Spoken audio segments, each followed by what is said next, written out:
प्रिय छात्रों नमस्कार। आप सभी का स्वागत है इस नए वीडियो लेक्चर में। और हम इस नए वीडियो लेक्चर में पढ़ने वाले हैं एक ऐसी युक्ति जो विद्युत क्षेत्र और चुंबकीय क्षेत्र दोनों के कॉम्बिनेशन को यूज़ करती है और जिसका नाम है साइक्लोट्रॉन। अर्थात आज हम बात करेंगे साइक्लोट्रॉन टॉपिक पर, जो बहुत ही इम्पोर्टेंट है क्योंकि ये क्वेश्चन प्रत्येक वर्ष एग्ज़ाम में पूछा जाता है। तो इस प्रकार टॉपिक शुरू करने से पहले मैं आप लोगों को बताना चाहता हूँ कि यदि अभी तक आपने हमारे चैनल को सब्सक्राइब नहीं किया है तो प्लीज़ सबसे पहले आप चैनल को सब्सक्राइब करें और बेल आइकन को भी प्रेस करें, क्योंकि जब भी हम कोई नया वीडियो अपलोड करेंगे तो उसका नोटिफिकेशन सबसे पहले आप तक पहुंच जाएगा। तो आज हम साइक्लोट्रॉन के बारे में बात करेंगे और इस पर हम किस किस टॉपिक पर बात करेंगे ये भी हम देखेंगे। तो सबसे पहले हम साइक्लोट्रॉन की परिभाषा को देखेंगे कि हम साइक्लोट्रॉन को किस प्रकार डिफाइन करेंगे। फिर इसका हम साइक्लोट्रॉन को ही निम्न बिंदुओं के आधार पर हम वर्णन करेंगे, जिसमें पहला है नामांकित रेखाचित्र, फिर है सेकंड मूल सिद्धांत, थर्ड है संरचना, फोर्थ है कार्यविधि और फिफ्थ है आवेशित कण का आवर्तकाल और आवृत्ति, और लास्ट में सिक्स देखेंगे हम अधिकतम गतिज ऊर्जा के लिए व्यंजक। तो इन टॉपिक के ऊपर हम बात करेंगे साइक्लोट्रॉन के बारे में। तो हमने यहाँ पर सबसे पहले लिखा है साइक्लोट्रॉन। तो देखिए इसकी डेफिनेशन, साइक्लोट्रॉन एक ऐसी युक्ति है जिसका उपयोग प्रोटॉनों, न्यूट्रॉनों, अल्फा कण आदि आवेशित कणों को त्वरित करने में किया जाता है। तो हमने देखा कि साइक्लोट्रॉन एक युक्ति है। हम इस साइक्लोट्रॉन का उपयोग जो करते हैं प्रोटॉनों, न्यूट्रॉनों और अल्फा कण, ये जो आवेशित कण हैं, इन आवेशित कणों को त्वरित करने में ही साइक्लोट्रॉन का उपयोग किया जाता है। ठीक है, तो ये हमने देखा है कि प्रोटॉनों, न्यूट्रॉनों और अल्फा कण जो आवेशित कण है उन कणों को त्वरित करने के लिए साइक्लोट्रॉन का उपयोग किया जाता है। इस प्रकार परिभाषा के बाद हम पहला पॉइंट देखेंगे इसका नामांकित रेखाचित्र। तो हमने फर्स्ट पॉइंट डाला है नामांकित रेखाचित्र। तो इस प्रकार से इस साइक्लोट्रॉन का एक नामांकित चित्र हमने ड्रॉ किया है। हम समझेंगे यहाँ पर कि इसके या साइक्लोट्रॉन के जो चित्र हमने बनाया इसमें हमने क्या और किस प्रकार का हमने इसका उपयोग किया है। तो देखिए ये हमारे पास एक तांबे का एक खोखला बेलन है, ठीक है, जो D1 और D2 दो भागों में विभक्त हैं। ठीक है, यदि हम इनको दोनों भाग को जोड़ देते हैं तो एक खोखला गोला बन जाता है जो धातु यानी तांबे का बना होता है। जो इस खोखले गोले को जो तांबे का बना है इसको D1 और D2 दो भागों में विभक्त किया है।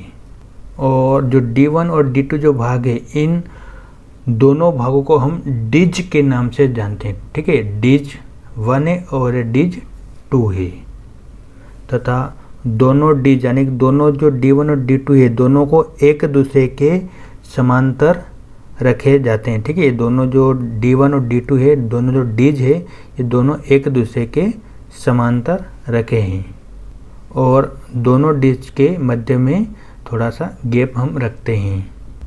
दोनों डिज के केंद्र पर एक धनायन का स्रोत स्थित है। देखिए यहाँ पर प्लस क्यू धनायन का स्रोत स्थित है जिस पर उच्च ऊर्जा वाले इलेक्ट्रॉन की बमबारी की जाती है। ये डिज का केंद्र है, इस केंद्र पर धनायन का स्रोत है और इसी केंद्र पर उच्च ऊर्जा वाले इलेक्ट्रॉनों की बमबारी की जाती है। अब देखिए इस डिज के केंद्र पर उच्च ऊर्जा वाले इलेक्ट्रॉनों की बमबारी की जाती है जिससे धनायन उत्पन्न होते हैं।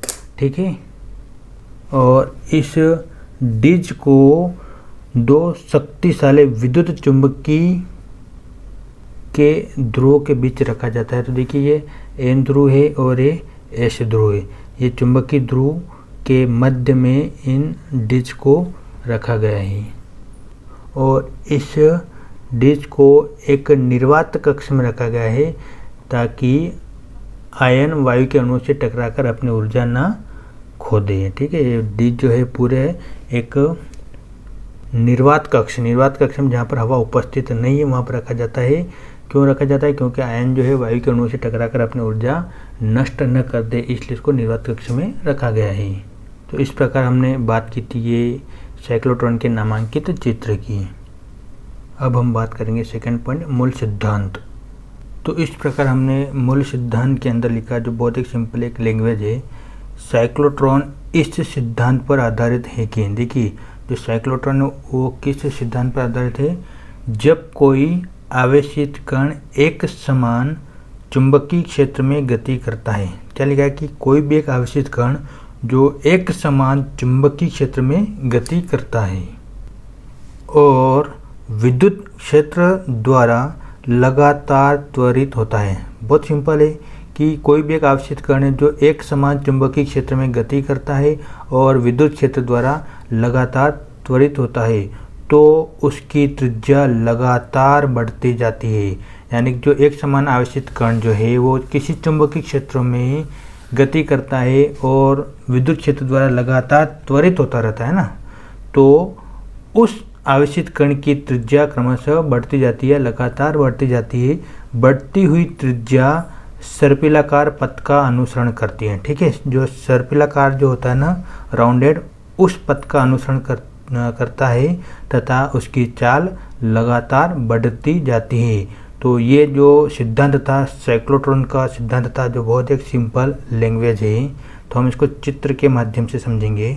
देखिए चित्र के अंदर कि कोई भी एक आवेशित कण है जो एक समान चुंबकीय क्षेत्र में गति करता है और वो आवेशित कण विद्युत क्षेत्र या विद्युत के द्वारा लगातार त्वरित होता है, तो उस आवेशित कण की त्रिज्या लगातार बढ़ती जाती है। तो देखिए यहाँ पर ये हमारे पास कोई भी एक आवेशित कण रखा है, ये एक समान चुंबकीय क्षेत्र के अंदर रखा है और इसको जब विद्युत क्षेत्र क्रमशः दी जाती है तो इसकी त्रिज्या देखिए क्रमशः ये धीरे धीरे क्या हो रही है? बढ़ती जाती है। ठीक है, और बढ़ती हुई त्रिज्या जो होती है एक सर्पिलाकार का आकार ले लेती है। देखिए शुरू होती है, धीरे धीरे बढ़ती जा रही है इसकी त्रिज्या और धीरे धीरे एक इस त्रिज्या का जो आकार है वो एक सर्पिलाकार के आकार की हो जाती है। अर्थात हम सिंपल भाषा में इसको बोल सकते हैं कि जो आवेशित कण की जो पथ होता है वो एक सर्पिलाकार पथ का अनुसरण करता है। इस प्रकार से वो इस सर्पिलाकार पथ का अनुसरण करता है और उसकी चाल लगातार बढ़ती जाती है। यही जो सिद्धांत है साइक्लोट्रॉन का सिद्धांत है। अब हम आगे बढ़ते हैं, थर्ड पॉइंट, संरचना। संरचना का जो मेन मतलब जो होता है वो कि हमने जो ये चित्र बना है, इस चित्र के अंदर हम किसकी और क्या क्या उपयोग किया है, यही हमें इस संरचना के बारे में लिखना है। तो इस प्रकार हमने लिखा है कि इसमें तांबे का एक खोखला बेलन होता है जो D1 व D2 भागों में विभक्त हैं। प्रत्येक भाग को डिज कहते हैं। दोनों डिज के किनारे एक दूसरे के समांतर होते हैं तथा इनके बीच थोड़ा सा गैप रखा जाता है। तो देखिएगा चित्र के अंदर कि ये एक तांबे का एक खोखला बेलन है और इसको D1 और D2 दो भागों में विभक्त किया जाता है और दोनों भागों को हम डिज के नाम से जानते हैं और दोनों डिज को किनारे को समांतर रखा जाता है। वह दोनों डिज के मध्य में थोड़ा सा गैप भी रखा जाता है। आगे हमने लिखा है कि डिज के केंद्र पर धनायन स्रोत स्थित है जिस पर उच्च ऊर्जा वाले इलेक्ट्रॉन की बमबारी की जाती है। तो देखिएगा चित्र के अंदर ये डिज का केंद्र है, इस केंद्र पर धनायन उपस्थित है और इसी के ऊपर उच्च इलेक्ट्रॉन के ऊर्जा की बमबारी की जाती है। आगे हमने लिखा है जिससे धनायन उत्पन्न होते हैं। ये डिज एक शक्तिशाली विद्युत चुंबक के ध्रुव के बीच रखे जाते हैं। तो देखिएगा चित्र के अंदर कि जो हमारे पास जो साइक्लोट्रॉन है, इस साइक्लोट्रॉन को एक शक्तिशाली विद्युत चुंबकीय ध्रुव के मध्य में रखा जाता है। देखिए ये एन ध्रुव और ये एस ध्रुव है, ये नॉर्थ पोल और ये साउथ पोल है। इस शक्तिशाली विद्युत चुंबकीय ध्रुव के मध्य में इस पूरी व्यवस्था को रखा जाता है। आगे लिखा है, इस पूरी व्यवस्था को एक निर्वात कक्ष में रखा जाता है क्योंकि आयन वायु से टकराकर अपनी ऊर्जा न खो दे। तो जो हमारे पास जो साइक्लोट्रॉन है, इस साइक्लोट्रॉन की जो पूरी हमने व्यवस्था बनाई है, इस व्यवस्था को एक निर्वात कक्ष में, निर्वात कक्ष से मतलब है कि जहाँ पर वायु उपस्थित ना हो, उस कक्ष में रखा जाता है क्योंकि जो आयन होते हैं, जो आवेशित आयन होते हैं, ये वायु से टकराकर अपनी ऊर्जा न खो दे, इसलिए इसको निर्वात कक्ष में रखा जाता है। इसी के साथ हम आगे बढ़ते हैं 4th पॉइंट, कार्य विधि। तो हम पढ़ते हैं कार्य विधि। तो देखिए हमने लिखा है इसके अंदर की, माना किसी क्षण आयन स्रोत से m द्रव्यमान तथा q आवेश वाला धनायन उत्पन्न होता है। तो हम यहाँ पर क्या मान लेते हैं कार्य विधि के अंदर की, किसी क्षण यानी किसी भी समय में जो आयन स्रोत करता है, जो प्लस q आवेश है, उस आयन स्रोत से m द्रव्यमान तथा q आवेश वाला धनायन उत्पन्न होता है। तो देखिएगा चित्र के अंदर ये प्लस q आवेश है, यहाँ पर जो आयन स्रोत उत्पन्न होते हैं, यहाँ से हम मान लेते हैं कि किसी क्षण इस स्रोत से m द्रव्यमान का तथा q आवेश का कोई भी एक आयन उत्पन्न होता है। और इस प्रकार हमने आगे लिखा है कि तथा उस समय d1 ऋणात्मक तथा d2 धनात्मक विभव पर होता है। तो जिस समय m द्रव्यमान तथा q आवेश का कोई भी एक धनायन उत्पन्न होता है, उस समय जो हमारे पास दो डीज है, d1 और d2, ये d1 डीज जो है ये उस समय ऋणात्मक विभव पर होता है और d2 जो डीज है वो उस समय धनात्मक विभव पर होता है। आगे हमने लिखा है, अतः धनायन d1 की ओर त्वरित होकर उसके अंदर प्रवेश कर जाता है। तो हमने यहाँ पर थोड़ा सा अब लिखना पड़ेगा होकर, ठीक है। अतः धनायन d1 की ओर त्वरित होकर उसके अंदर प्रवेश कर जाता है। तो देखिएगा चित्र के अंदर की जो m द्रव्यमान और q आवेश का धनायन जो स्रोत उत्पन्न होता है, वह d1 की ओर त्वरित होकर इस d1 के अंदर प्रवेश कर जाता है, ठीक है। ये d1 डीज और d2, तो जैसे धनायन जो स्रोत से उत्पन्न होगा वो d1 की ओर त्वरित होकर d1 के अंदर आ जाता है। आगे हमने लिखा है कि जैसे ही धनायन d1 के अंदर प्रवेश करेगा तब उस पर कोई विद्युत क्षेत्र कार्य नहीं करेगा क्योंकि खोखले चालक के अंदर विद्युत क्षेत्र शून्य होता है, ठीक है। जैसे ही धनायन त्वरित होकर d1 डिस्क के अंदर प्रवेश करेगा तो d1 के अंदर प्रवेश करते ही उस पर कोई भी विद्युत क्षेत्र कार्य नहीं करेगा। देखिए चित्र के अंदर कि ये d1 डीज है। अब धनायन इस d1 के अंदर, d1 डिस्क के अंदर प्रवेश करेगा तो इस पर कोई भी विद्युत क्षेत्र कार्य नहीं करेगा क्योंकि हमने पहले ही बता दिया गया है कि जो तांबे का एक खोखला बेलन है और खोखले जो बेलन होता है उसके अंदर विद्युत क्षेत्र की तीव्रता या विद्युत क्षेत्र जो होता है वो शून्य होती है। तो हमने आगे लिखा है, क्योंकि खोखले चालक के अंदर विद्युत क्षेत्र शून्य होता है, ठीक है। खोखले चालक के अंदर कोई भी विद्युत क्षेत्र उत्पन्न नहीं होता है, वहाँ पर विद्युत क्षेत्र 0 होता है। उस पर केवल चुंबकीय क्षेत्र कार्य करेगा जो उस धनायन को वृत्तीय पथ में मोड़ देता है। तो हम एक बार चित्र को समझते हैं कि धनायन जो है d1 डिस्क के अंदर प्रवेश करेगा तो d1 डिस्क के अंदर उस धनायन के ऊपर कोई भी विद्युत क्षेत्र कार्य नहीं कराए क्योंकि खोखला है बेलन है और खोखले बेलन के अंदर विद्युत क्षेत्र की तीव्रता शून्य होती है। तो उस समय उस धनायन पर जो d1 के अंदर है वो उस पर सिर्फ चुंबकीय क्षेत्र कार्य करेगा और चुंबकीय क्षेत्र के कारण ही उस धनायन को वृत्तीय मोड़ पर ले जाता है या वृत्तीय मोड़ पथ पर ले जाता है, जिसको हम सर्पिलाकार भी कहते हैं। इस प्रकार हमने आगे लिखा है कि माना चुंबकीय क्षेत्र का परिमाण b, यानी कि जो चुंबकीय क्षेत्र है जो डिस्क के अंदर उसका परिमाण कितना है b, तथा धनायन की चाल v, और धनायन जो उस खोखले बेलन के अंदर चल रहा है उसका जो चाल है वो कैपिटल V मानते हैं हम।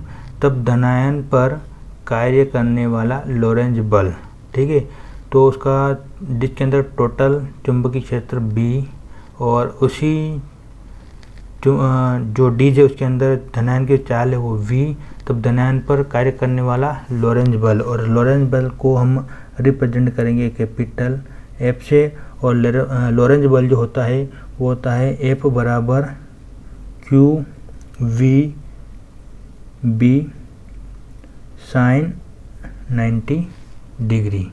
अब हमने यहाँ पर साइन 90 डिग्री इसलिए लिया है क्योंकि चुंबकीय क्षेत्र और जो डिस्क होती है ये दोनों एक दूसरे के लंबवत होते हैं, इसलिए हमने साइन 90 लिया है।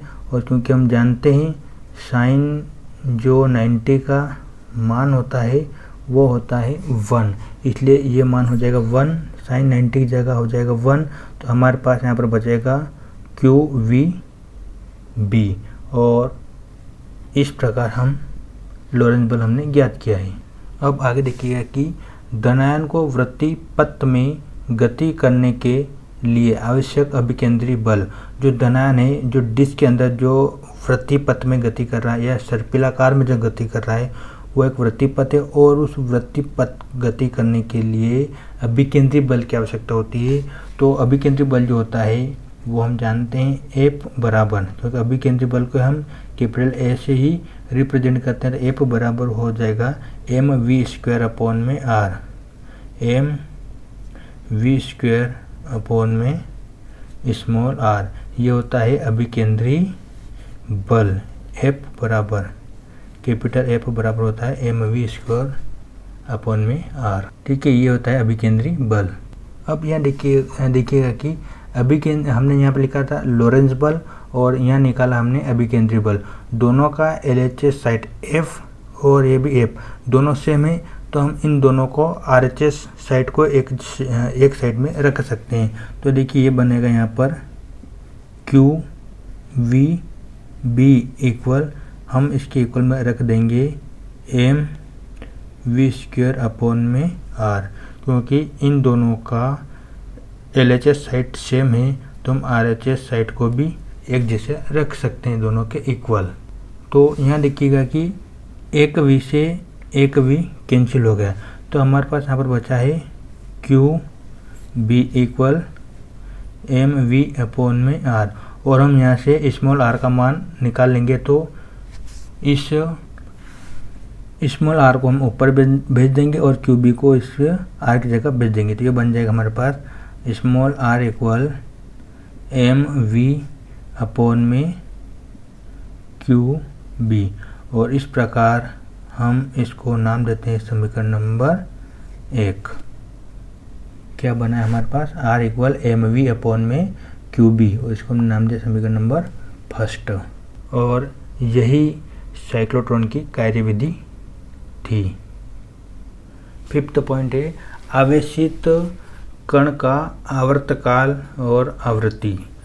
तो आवर्तकाल और आवृत्ति ये हम देखेंगे उस आवेशित कण के लिए कि 1 मिनट में कितने राउंड करता है उस डिस्क के अंदर, और 1 सेकंड में कितने बार वो कंपन करता है, आवृत्ति होती है।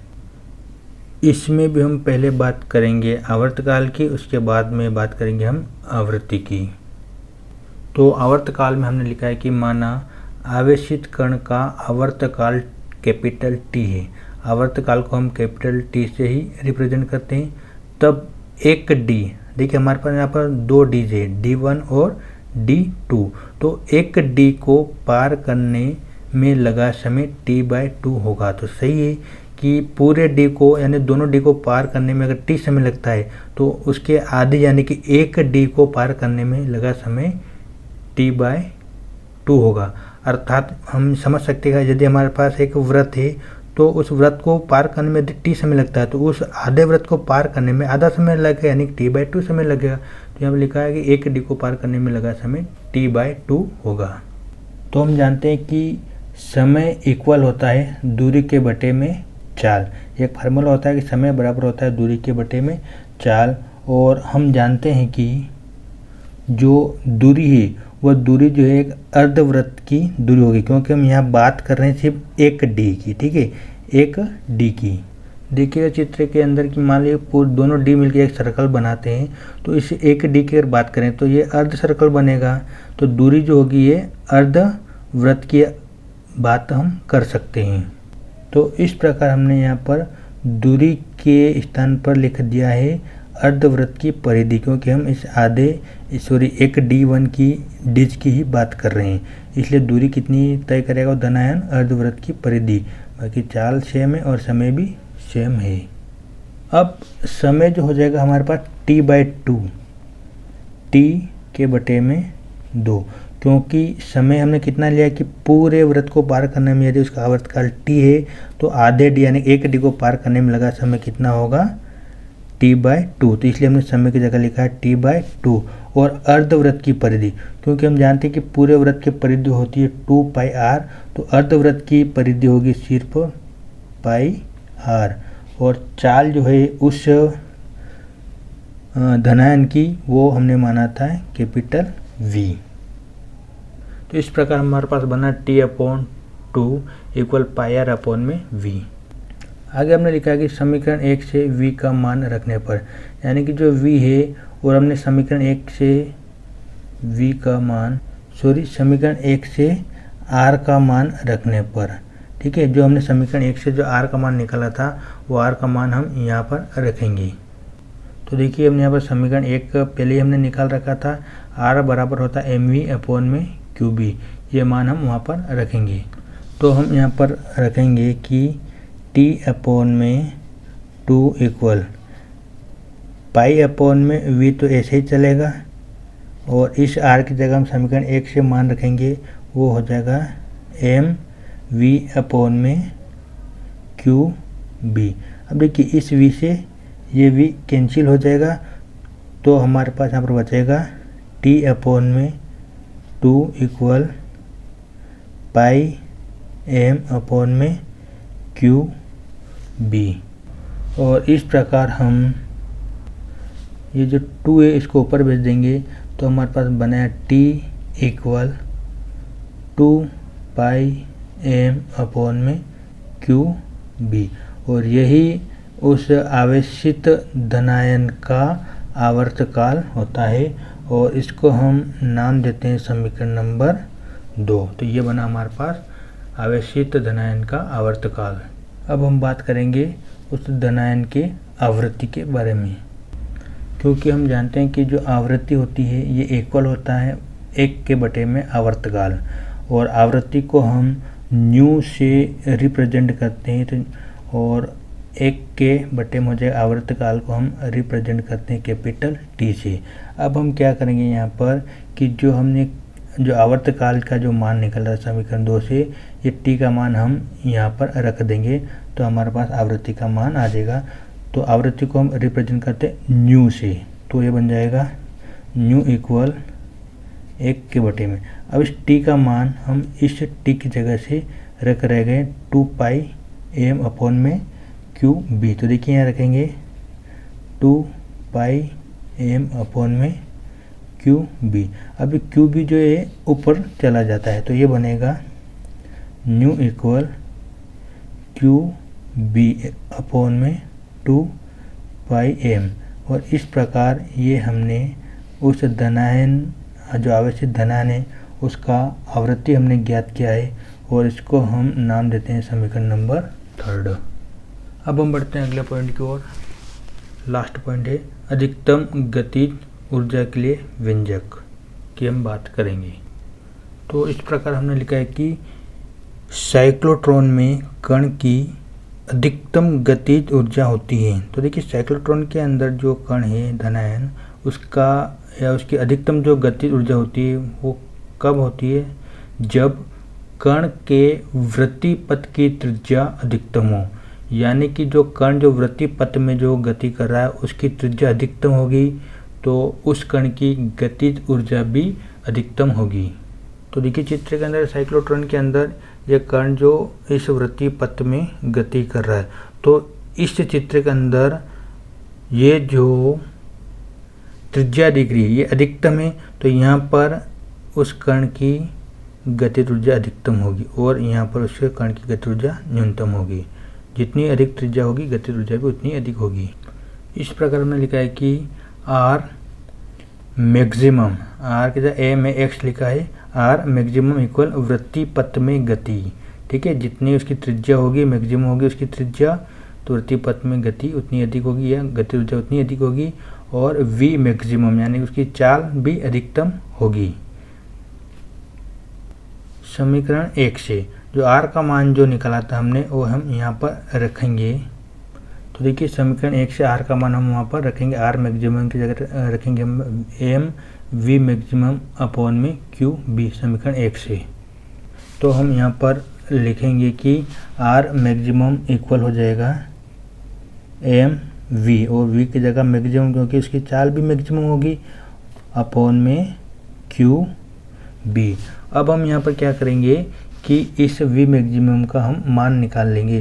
तो क्यू बी को हम ऊपर भेज देंगे और एम को हम इसके नीचे भेज देंगे। तो यह बनेगा हमारे पास V maximum equal Q B, और यहाँ पर आर चल ही रहा है, आर मैक्सिमम अपॉन में यहाँ पर बचा एम स्मॉल का एम। ठीक है, हमने किया कि यहाँ पर इस वी मैक्सिमम का मान निकाला, तो क्यू बी को हमने इधर भेजा है और एम को उसके नीचे भेजा है, और यहाँ पर इसको फिर सीधा लिख दिया है। और इस प्रकार हमने इसको नाम दिया समीकरण नंबर 4। क्योंकि हम जानते हैं कि जो गतिज ऊर्जा होती है वो नॉर्मल तरीके से होती है, इसको हम रिप्रेजेंट करते हैं कैपिटल ई से। और यहाँ बात करें हम अधिकतम की, तो यहाँ लिखेंगे मैक्सिमम, एम में एक्स मैक्सिमम, यानी ई मैक्सिमम इक्वल होता है 1/2 M V square upon M V square. E equal होता है एम वी स्क्वायर, ये होता है गतिज ऊर्जा का व्यंजक। और यहाँ पर वी हम लेंगे यहाँ पर मैक्सिमम, यानी कि उस कण की चाल भी मैक्सिमम और उसकी गतिज ऊर्जा अधिकतम के लिए हमको गतिज ऊर्जा के लिए व्यंजक प्राप्त करना है। तो यहाँ पर गतिज ऊर्जा होता है E equal 1/2 M V square. तो हम आगे क्या करेंगे, समीकरण 4 से वी मैक्सिमम का मान रखने पर, यानी कि जो वी मैक्सिमम जो है इसके जो स्क्वायर है, ये समीकरण नंबर 4 है, वी मैक्सिमम का जो मान है वो मान हम यहाँ पर रख देंगे।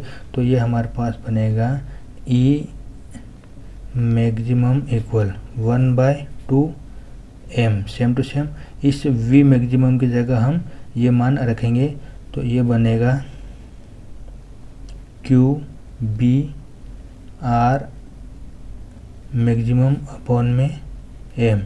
और देखिए इस वी के ऊपर स्क्वायर है तो हम पूरे के ऊपर स्क्वायर यहाँ पर लगा देंगे। अब सबके ऊपर से हम स्क्वायर को भी हटा देंगे, तो बनेगा V E maximum equal 1/2 M Q square B square और आर स्क्वायर मैक्सिमम और अपॉन में एम स्क्वायर। अब यहाँ पर देखिएगा कि एक एम से एक एम जो है कैंसिल हो गया है।